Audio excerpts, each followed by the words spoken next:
For me, somebody who is born and raised in a democratic parliamentary system, of course I know the strengths and the weaknesses of this parliamentary system. We know that the independent and the free press is important. We know that an independent judiciary, the rule of law system, is essential for economic growth. We need this to attract international and domestic investors. And we also need that changes in Belarus needs to be done to have this economical growth.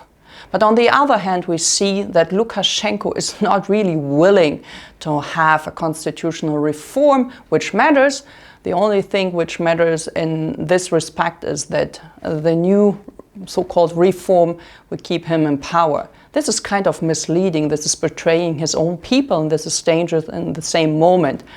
So we, the international community, should support the protest movement in terms of a real institutional and democratic change for Belarus. And this is what matters.